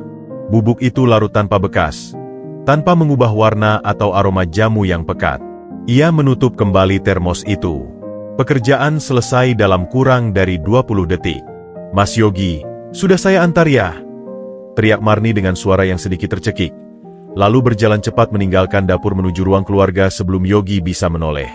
Yogi, yang selesai mendengarkan keluhan Bu Lurah, merasa ada yang aneh dari nada suara Marni. Ia cepat-cepat menutup telepon dan bergegas ke ruang keluarga. Tapi ia terlambat. Pak Suroto sudah meminum separuh isi termos itu. Marni berdiri di sampingnya dengan nampan kosong. Wajah pucat pasi. "Ada apa, Marni?" tanya Yogi. Firasat buruknya membuncah. Tidak ada apa-apa, Mas. Pak Suroto sudah minum jamunya," jawab Marni, menghindari kontak mata. Pak Suroto sendiri sedang duduk tenang, membaca koran. "Rasanya agak lebih pahit hari ini, Yogi," komentarnya tanpa menoleh. "Lebih pahit?" Yogi mendekat. Ia mengambil termos itu, membuka tutupnya, dan mencium aroma dalam-dalam. Di balik wangi kunyit dan temulawak yang dominan, ada sedikit aroma asing tajam, kimiawi. Jantungnya berdebar kencang. "Berapa banyak yang sudah Bapak minum?" "Hampir setengah." "Kenapa?" Sebelum Yogi bisa menjawab, perubahan mulai terjadi. Wajah Pak Suroto yang tadi sedikit merah, tiba-tiba menjadi pucat. Tangannya menekan perutnya. "Aduh, perutku." "Pak Suroto." Ibu Ani yang baru keluar dari ruang kerja, terpana melihat suaminya membungkuk kesakitan. "Panas seperti terbakar," desis Pak Suroto. Keringat dingin mulai membasahi dahinya. Yogi segera mengambil sisa jamu di termos, mencelupkan ujung jarinya, dan menjilatnya sedikit. Rasa pahit yang tidak wajar langsung memenuhi lidahnya, diikuti rasa logam yang khas obat-obatan kimia tertentu. "Ini bukan dari ramuannya." "Marni!" teriak Yogi, suaranya menggelegar untuk pertama kalinya. "Apa yang kau campurkan ke dalam jamu ini?" Marni gemetar hebat, seperti daun kering diterpa angin. "Tidak, saya tidak. Saya hanya antar." "Jamu ini diracun," pekik Yogi. "Panggil dokter. Cepat." Kekacauan pecah.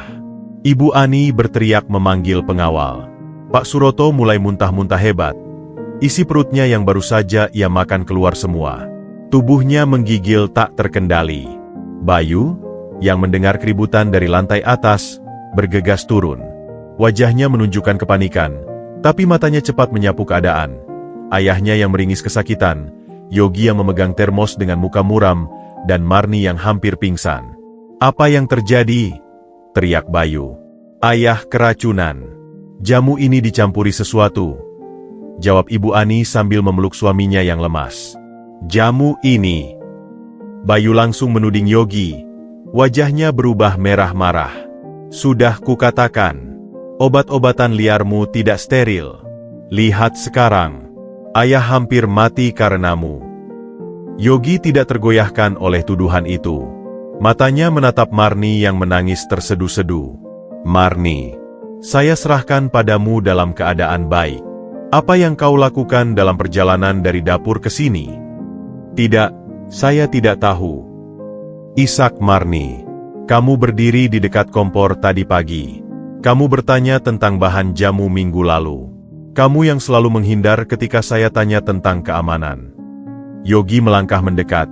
Suaranya rendah namun penuh kekuatan. "Seseorang menyuruhmu, bukan? Siapa?" Marni mengangkat wajahnya yang basah. Pandangannya tak sengaja melirik arah Bayu, lalu cepat-cepat menunduk.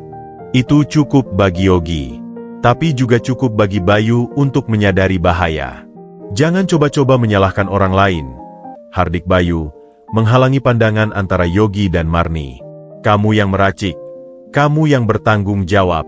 "Pengawal, bawa dia keluar dan tunggu polisi." Dua pengawal maju, ragu-ragu. Mereka melihat Ibu Ani. "Ibu, tolong," pinta Yogi, menatap Ibu Ani. Saya tidak melakukan ini. Saya mencintai Bapak seperti orang tua sendiri. Mengapa saya mau merusak kemajuan yang sudah kita capai bersama? Coba pikir. Ibu Ani, dengan wajah penuh air mata, memandangi suaminya yang meringis kesakitan, lalu pada Yogi yang berdiri tegap meski dituduh. Logika Yogi masuk akal. Tapi bukti di depan matanya adalah suaminya yang sekarat akibat meminum jamu Yogi.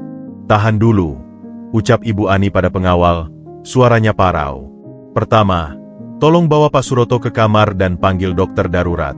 Lalu, kumpulkan semua orang yang ada di dapur dan sekitar ruangan ini tadi pagi. Tidak ada yang keluar dari rumah ini sampai kita tahu kebenarannya. Perintah Ibu Ani yang tiba-tiba tegas membuat semua orang terkejut, termasuk Bayu. Ibunya biasanya lembut, tapi saat suaminya terancam, kekuatan seorang Liones muncul. Dan Yogi, Ibu Ani menatapnya. Kau akan tetap di sini. Jika kau bersih, kau tidak perlu takut. Yogi mengangguk. Rasa terima kasih yang besar menyelimutinya. Pertempuran untuk kebenaran baru saja dimulai, dan di tengah badai ini, kepercayaan Ibu Ani adalah satu-satunya pelindungnya. Sementara Pak Suroto dilarikan ke kamar dengan kondisi kritis, dan suasana rumah berubah menjadi medan perang yang tegang, Yogi berdiri di tengah ruang keluarga yang tadi pagi penuh harapan. Termos berisi racun itu masih di tangannya, bukti bisu dari sebuah pengkhianatan yang hampir merenggut nyawa dan menghancurkan segala sesuatu yang telah ia bangun. Dan di balik semua ini, ia tahu, ada dalang yang sedang menyaksikan kekacauan ciptaannya dengan senyum puas. Suasana di rumah Suroto berubah menjadi sebuah benteng yang dikepung. Ibu Ani, dengan wibawa yang tak pernah terlihat sebelumnya, memerintahkan semua pintu gerbang dikunci dan staf dikumpulkan di ruang pelayan.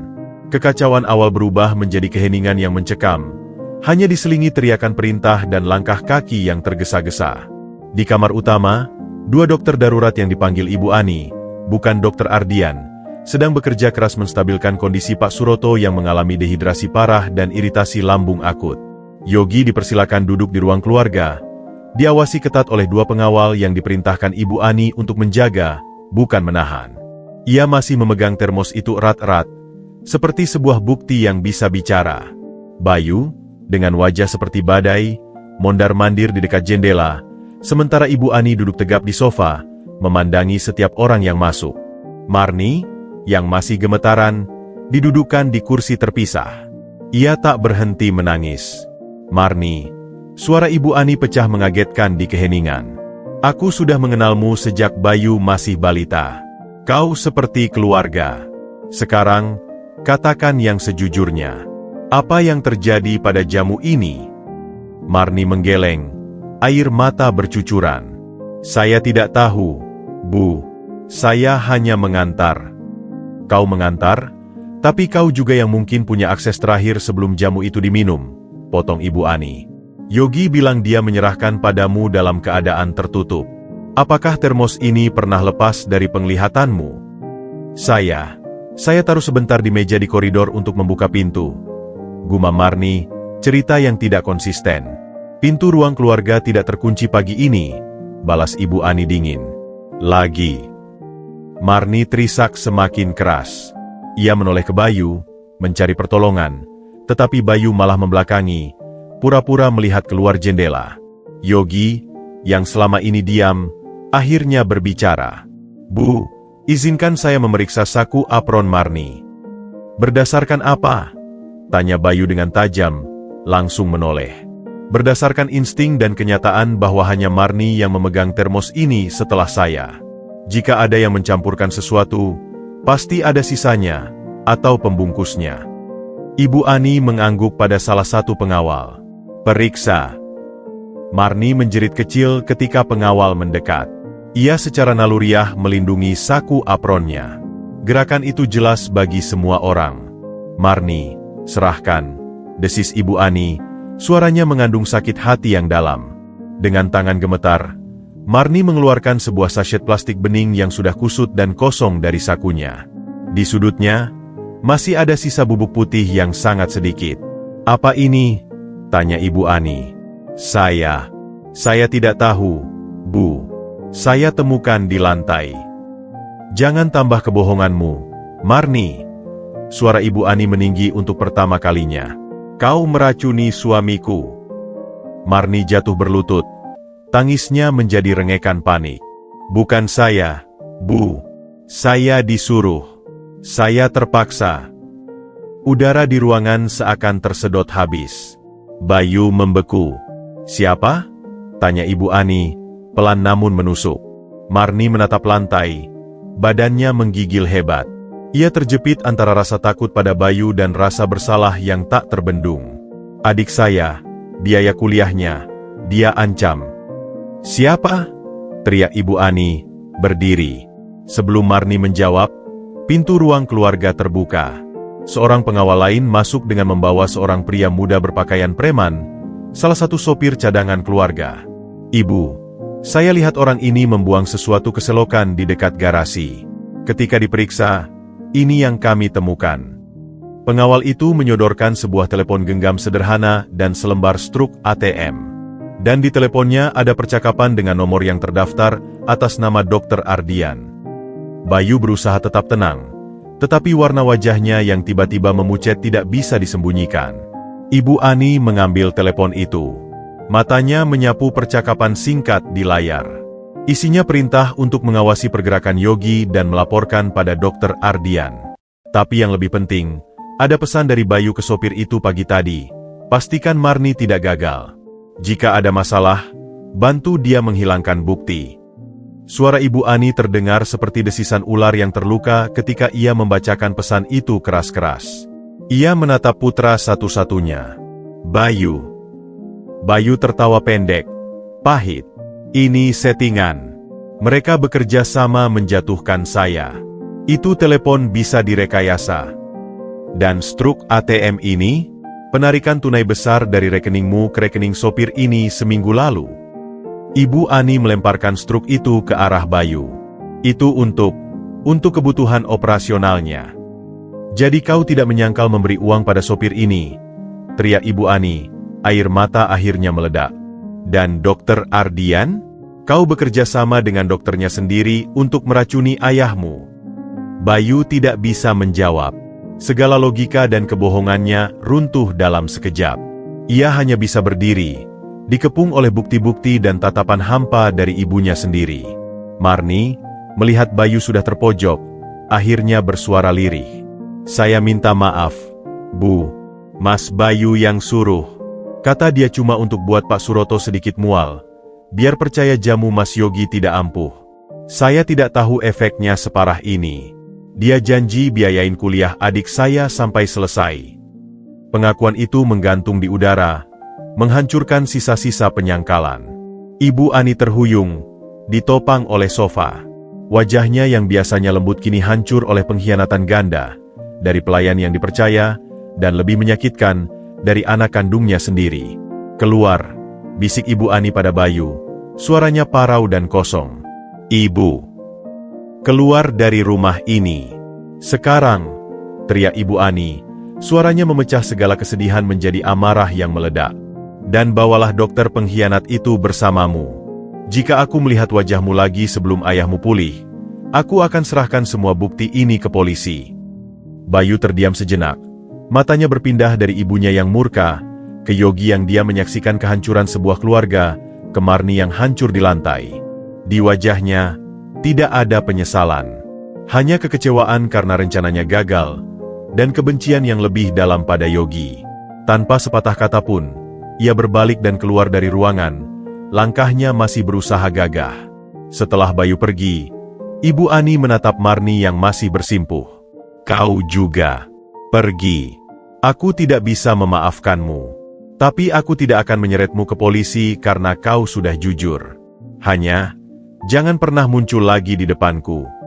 Marni membungkuk dalam-dalam, tubuhnya masih menggigil, sebelum berjalan tertatih keluar. Keheningan yang lebih pekat menyelimuti ruangan. Hanya tersisa Ibu Ani, Yogi, dan para pengawal. Maafkan saya, Bu, kata Yogi pelan. Saya yang membuat kekacauan ini.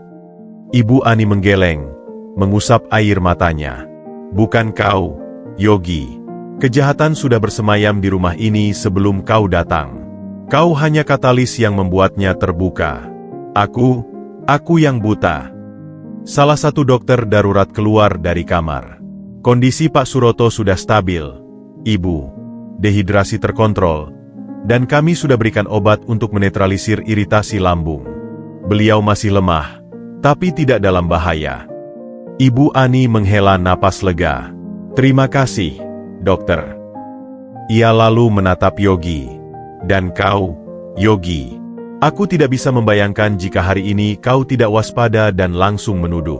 Kesabaranmu yang membuat pengakuan itu keluar. Yang penting Bapak selamat, Bu. Dan keluarga harusnya bisa saling percaya. Kata-kata saling percaya itu terasa pedih di telinga Ibu Ani. Ia menarik napas panjang. Mulai sekarang, Yogi, aku percayakan sepenuhnya suamiku padamu. Tidak ada lagi yang akan menghalangi. Dan mengenai imbalanmu.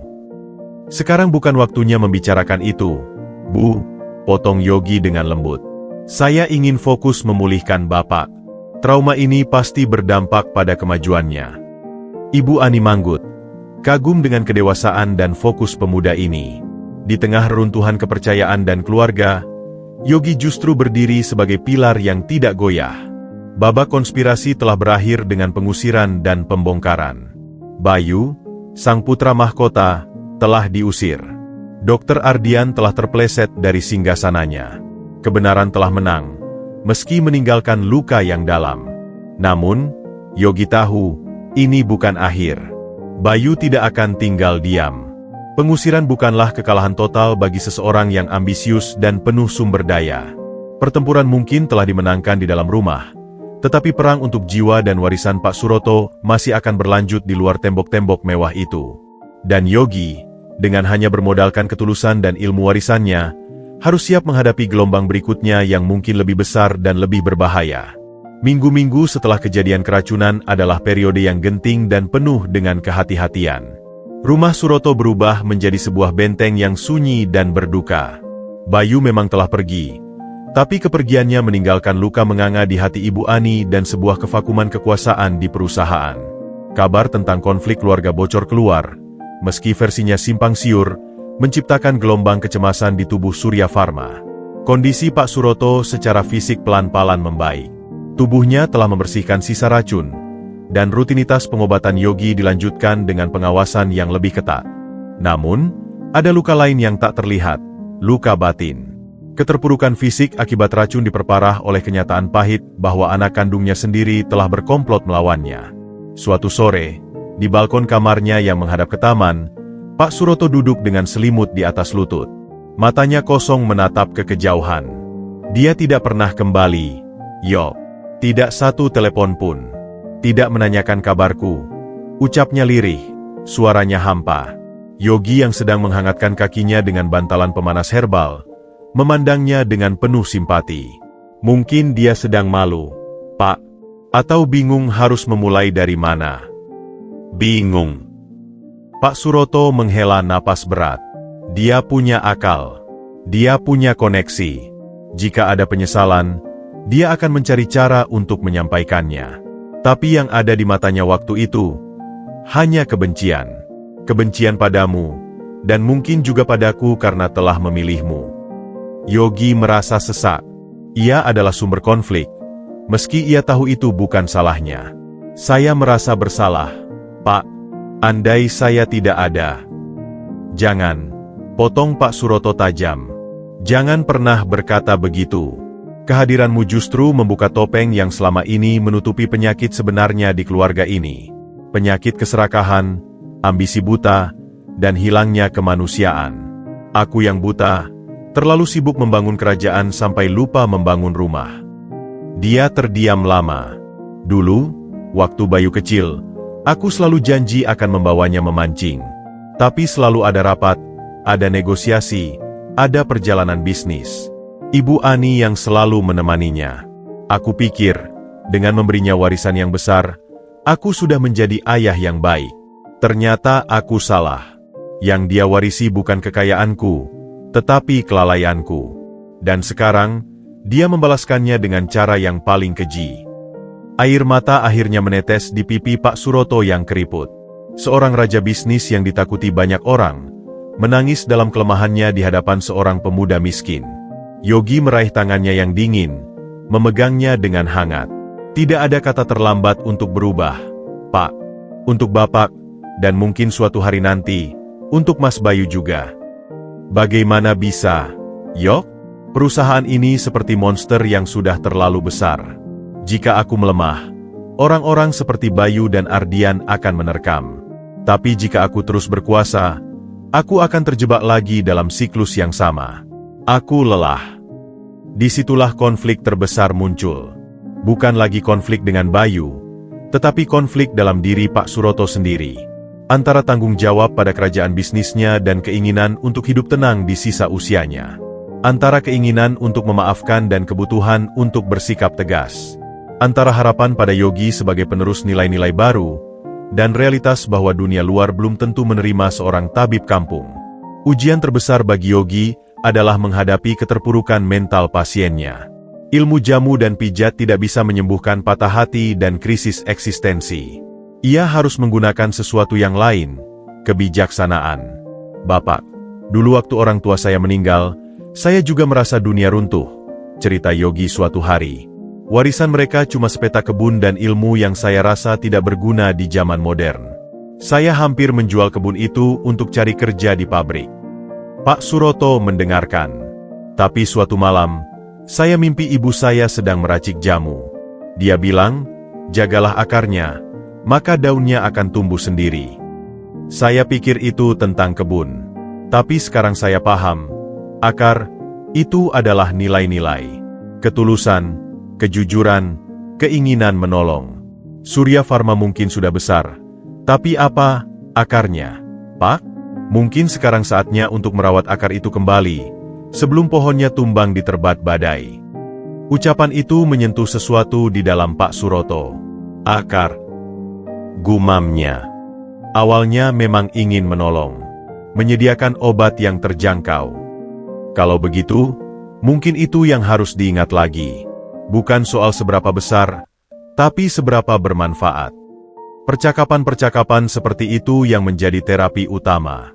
Yogi tidak hanya menjadi tabib, tetapi juga menjadi teman bicara, pendengar, dan kadang-kadang, suara hati nurani Pak Suroto yang telah lama dibungkam. Namun, badai dari luar tidak berhenti.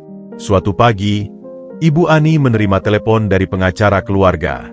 Wajahnya pucat ketika menemui Pak Suroto dan Yogi di perpustakaan. Bayu, ucap Ibu Ani, suaranya gemetar. Dia menggunakan hak sahamnya yang 15% untuk membentuk aliansi dengan kelompok investor luar. Mereka menuntut rapat umum pemegang saham luar biasa. Mereka ingin menggeser posisimu sebagai CEO, Suro. Alasan mereka, kondisi kesehatanmu yang tidak stabil dan pengaruh buruk orang dekatmu yang tidak kompeten. Ia melirik Yogi dengan rasa bersalah. Pak Suroto terdiam. Tangannya mengepal. Dia tidak cukup puas hanya menyakitiku secara pribadi. Sekarang dia mau merebut segalanya. Ini pertaruhan besar, Pak, kata Yogi, merasa tanggung jawab yang luar biasa menekan pundaknya. Jika Bapak kalah, semua yang Bapak bangun, dan mungkin juga pengobatan Bapak, akan terganggu. Dan jika aku menang, berarti aku harus kembali ke dunia itu. Berperang lagi. Memakai topeng lagi. Pak Suroto memandangi Yogi. Kau lihat, Yok? Ini lingkaran setan. Dia memaksaku untuk menjadi versi diriku yang dulu, yang keras dan haus kekuasaan, untuk melawannya. Yogi memahami dilema itu. Jiwa yang baru saja mulai pulih, dipaksa untuk kembali ke medan laga yang akan menghancurkannya kembali. Ibu Ani, kata Pak Suroto akhirnya, dengan suara yang tiba-tiba sangat lelah. Jawab pengacara kita. Katakan kita setuju dengan RUPSLB. Dalam 2 minggu. Suro, kondisimu. Aku akan hadir.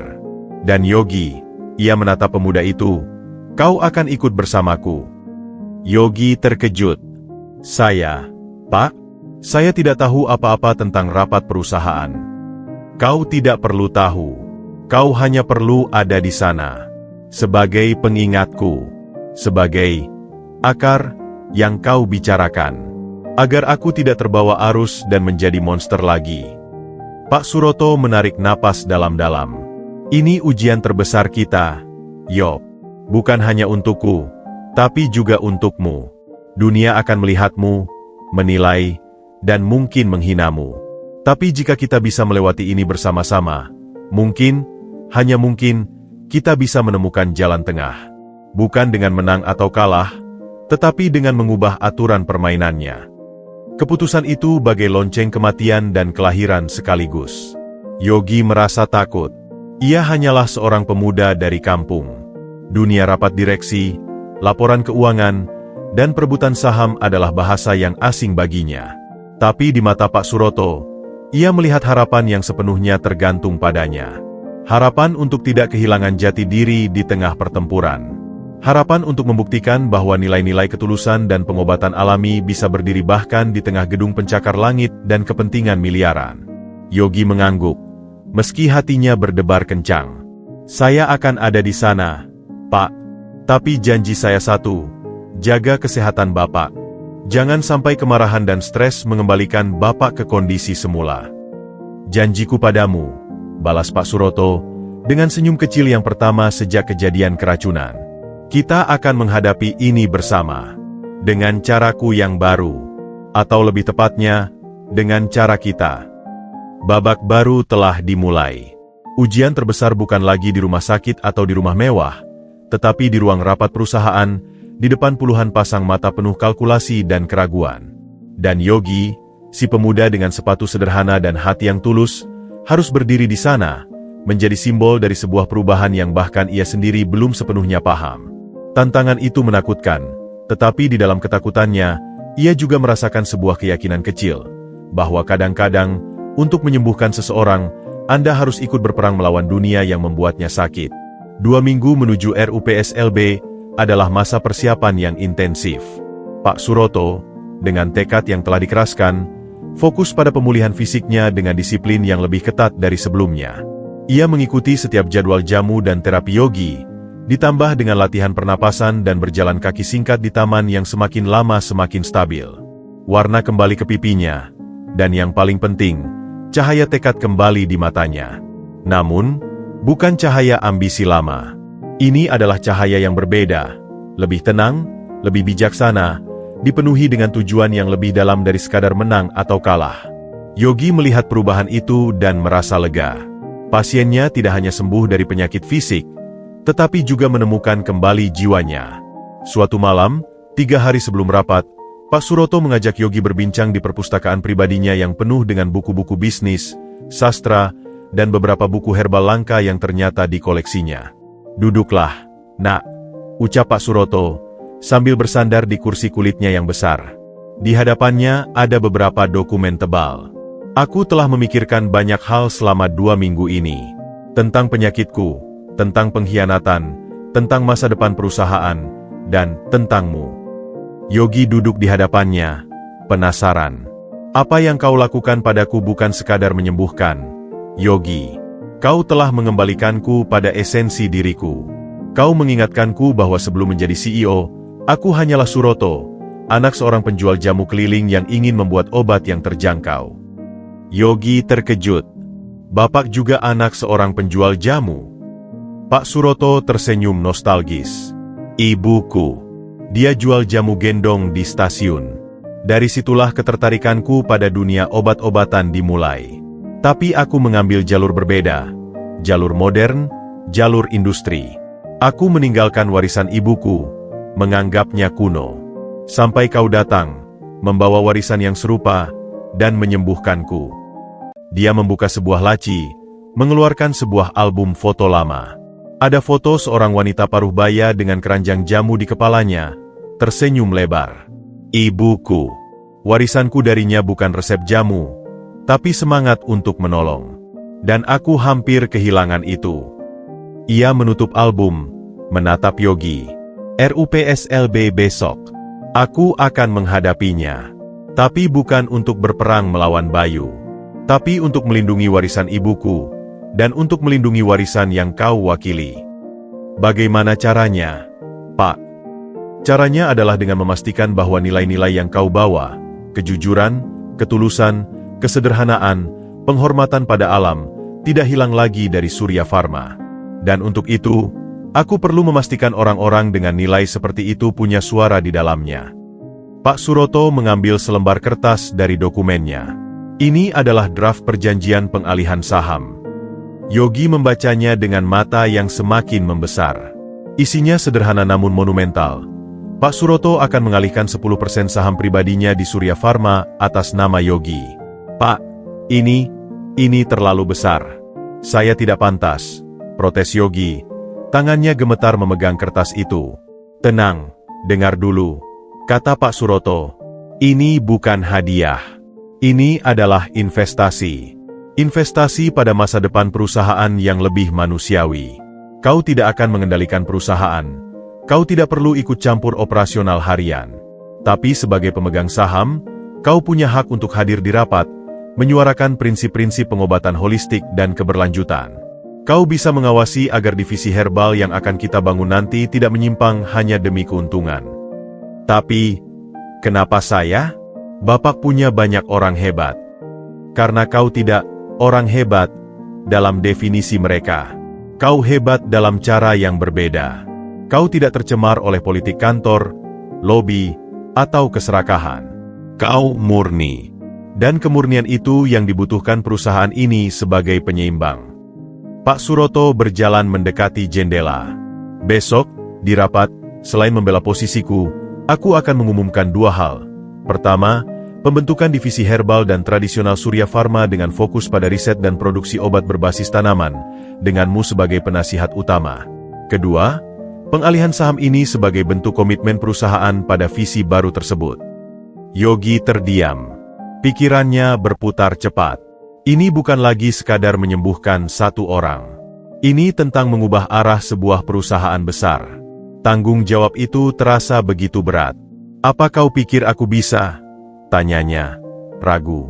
Kau sudah membuktikannya bisa menyembuhkanku, di tengah semua kecurigaan dan penghalang.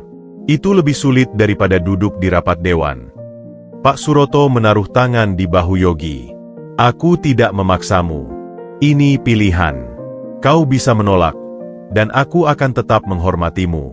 Tapi jika kau menerima, kita akan berjalan di jalan yang lebih berat, namun mungkin juga lebih bermakna. Malam itu Yogi tidak bisa tidur.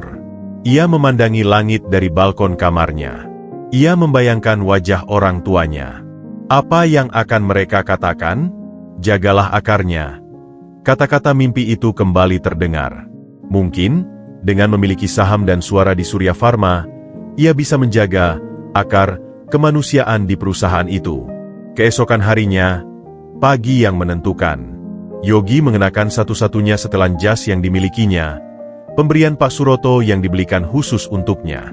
Pas itu, namun terasa asing di tubuhnya. Pak Suroto sendiri tampak gagah dalam setelan barunya. Wajahnya tegas namun tenang. Ibu Ani memeluk mereka berdua sebelum berangkat. Matanya berkaca-kaca penuh harap dan doa. Perjalanan ke Menara Surya terasa seperti perjalanan menuju medan pertempuran. Ketika mobil mewah mereka berhenti di depan lobi yang megah, puluhan wartawan sudah menunggu. Isu tentang perebutan kekuasaan di Surya Pharma telah menjadi berita panas. Mereka masuk, diiringi oleh tim pengacara dan beberapa direktur setia Pak Suroto. Di lift menuju ruang rapat di lantai tertinggi, Pak Suroto menarik napas dalam-dalam. Ingat, Yo, mereka mungkin akan menyerangmu. Mereka akan merendahkanmu. Tetap tenang. Tidak perlu membela dirimu dengan kata-kata. Biarkan tindakan dan integritasmu yang berbicara. Yogi mengangguk, mengepalkan tangan di dalam saku untuk menyembunyikan gemetarannya. Pintu ruang rapat terbuka.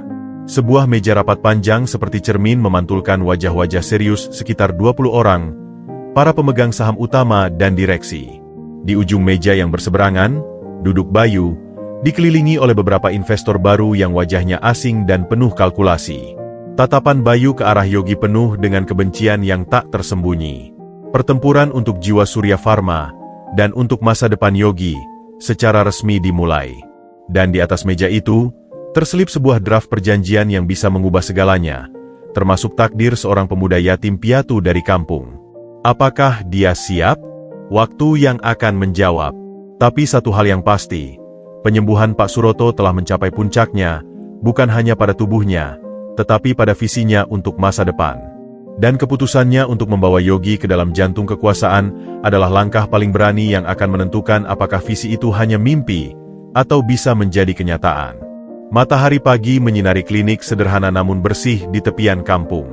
Papan nama bertuliskan, Klinik Sehati Layanan Pengobatan Holistik, tampak sederhana namun kokoh. Di halamannya, beberapa pasien duduk menunggu di bangku-bangku panjang yang teduh, sebagian dengan botol jamu di tangan, sebagian lagi menunggu sesi akupresur. Suasana di sini hangat dan penuh tawa, berbeda dengan kesan muram sebuah klinik. Di dalam, Yogi, 24, sedang memeriksa seorang nenek dengan tekanan darah tinggi. Ia masih mengenakan kaos dan celana chino sederhana, tetapi di wajahnya terpancar kematangan dan ketenangan yang jauh melampaui usianya. Harus rutin minum jamu yang saya kasih, Nek, dan kurangi yang asin-asin, katanya dengan suara lembut sambil menulis resep herbal pada secari kertas. Nggih, Mase. Berkat klinikmu ini, saya nggak perlu jauh-jauh ke kota, ucap si nenek, berterima kasih. Setelah nenek itu pergi, Yogi berjalan ke ruang kerjanya yang kecil. Di dindingnya, tidak ada sertifikat kedokteran, tetapi ada foto orang tuanya, foto Pak Suroto yang sehat dan tersenyum, dan piagam penghargaan dari desa. Di mejanya, di samping buku-buku herbal, ada sebuah tablet yang menampilkan notifikasi email dengan logo Surya Pharma. Ia membuka email itu. Agenda rapat Dewan Divisi Herbal minggu depan. Yogi adalah penasihat utama divisi tersebut, sebuah posisi yang ia emban tanpa meninggalkan kliniknya. Ia tidak pernah pindah ke gedung megah Surya Pharma. Ia tetap tinggal di rumah lamanya, memperluas kebun warisannya menjadi kebun apotek hidup untuk penelitian, dan membangun klinik ini dengan dividen sahamnya yang pertama. Saham 10% yang diberikan Pak Suroto dulu telah dikelola dengan bijak. Sebagian besar ia investasikan kembali ke perusahaan, memperkuat posisinya sebagai pemegang saham yang peduli pada nilai, bukan hanya dividen.